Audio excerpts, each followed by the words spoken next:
What is up, guys? I recently took step 3 and it was a bit different than I expected. Um, in this video, I'll tell you exactly what to focus on, what to expect, whether you just want to pass or you want to score high and ace the exam. This is the video for you, so tune in. I've always wanted to make one of those videos, so I'll just dive right into it. So I will start from the most highly tested part of the exam, which was Biostat. I know you guys don't want to hear this, but that's the truth. I felt like every 3 or 4 questions was biostats for me, and I don't think it's just me because everyone else who also took the exam had the same opinion. So it's safe to say that studying biostat, getting your concepts in, would be very important for this day one. The type of questions that are tested with regards to biostat are mostly concept questions. So they test the basic stuff, but you need to know the basic stuff well and build the concept. For example, the most heavily tested questions are regarding sensitivity, specificity, positive likelihood, positive predictive value, negative predictive value, likelihood ratios, the alpha, power, all those things. But it's not just about memorizing the formulas, but also knowing the concepts. What do those things mean and how you apply them would be very important to know. And the resource that I found really helpful to build that concept with Boards and Beyond, Dr. Ryan did a phenomenal job in hammering all those concepts in. So if you haven't watched Boards and Beyond, I would really advise you go watch the Biostat part of Boards and Beyond for step 3 and step 2. And the way they ask those biostat questions, one of the forms they test those concepts is using drug ads and scientific abstracts. And the drug ads and scientific abstract part is pretty similar to UWorld. So if you're doing UWorld right now, they are pretty much similar to those UWorld questions. But the thing is, when you're in the real exam, you don't have time, you're running out of time, so the pressure is on.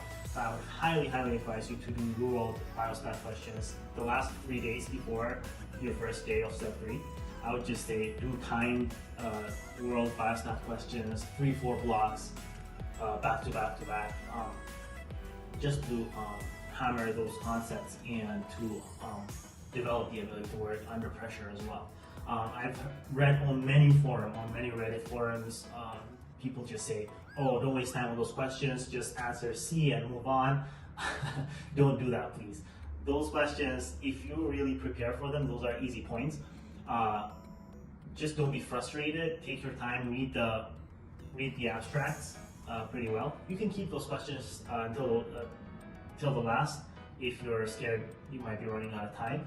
However, I would highly emphasize that just take your time, read the ads or whatever, and then answering those questions is going to be easy, especially if you did like Boards and Beyond. People are not doing those. If you're doing Boards and Beyond, if you did UWorld, like I said, the last 3-4 days and your memory is fresh, then those are easy points. I hope you'll apply that. The second highly tested part was ethics, and ethics was also heavily tested on this first day, and the questions were vague. Now, unlike those biostat questions where you could prepare for, the ethics questions were kind of very vague, and I haven't really encountered them on the UWorld blocks that I was doing. Even though I did the ethics part of UWorld the last 3 days before I got into step 1, I finished all ethics questions, reviewed them during the last 3 days. It still was very vague for me. I think I had to improvise and just come up with the answer on the spot. I don't think there is any way to be fully prepared, but I heard that people were recommending Amboss, so that might be a good resource. I did not use Amboss, but from what I heard from people, Amboss is really good to prepare for the ethics questions. So maybe try that. The third most heavily tested question is obviously internal medicine. And the questions are more of foundational knowledge questions than clinical questions, but they're related to clinical scenarios, so it makes them easier if you've been practicing. So I would just say like the basic stuff like murmurs, screening, you have to know very, very well. Approach to goiter or thyroid nodules, like approach to hematuria, GIV, common clinical scenarios still do come up on the first day, I have to say. If you know those well, it's gonna serve you on the first day as well as I'm hoping on the second day as well, because I haven't taken the second day exam, but that's what I heard. Now, if you're an internal medicine resident, then you have an advantage here for sure.